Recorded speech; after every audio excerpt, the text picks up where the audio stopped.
As for background,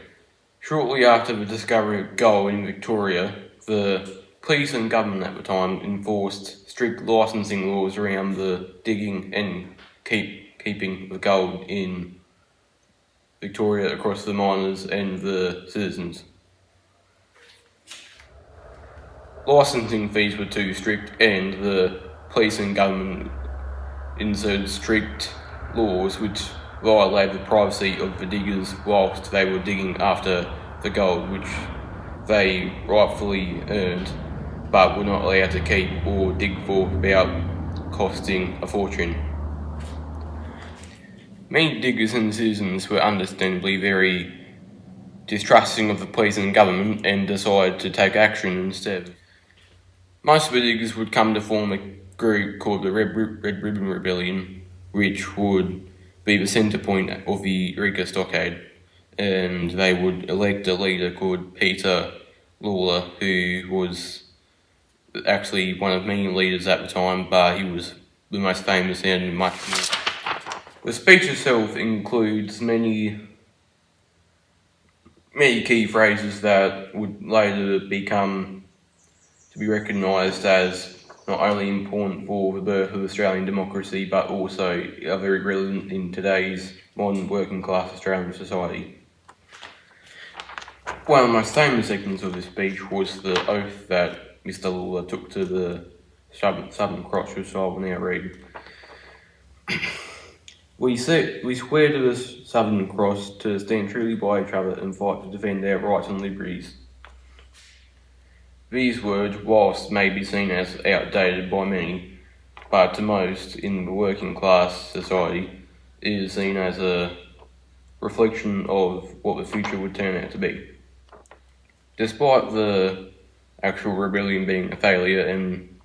there being 22 fatalities on behalf of the diggers and only 5 on the behalf of the police,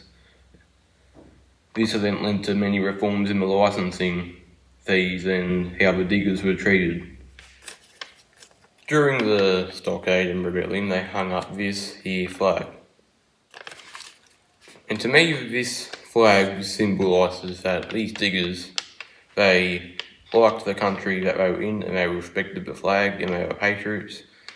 but they disrespected the government and the authority that controlled said country.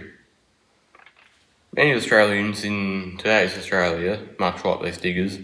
have been mistreated, exploited and forced to pay taxes that are unreasonable and borderline theft. Many of these people, including myself, are patriots but are discontent with the people that run the country, and they feel that if this was a completely free and sovereign nation, then everything would be perfect. Not all laws should, of course, be objected to, but the ones that the majority of people disagree with or feel that are unfair or favouring one side over the other should be rejected. And one line spoken by Lalor said, "We take it as an insult to our manhood," which essentially means that the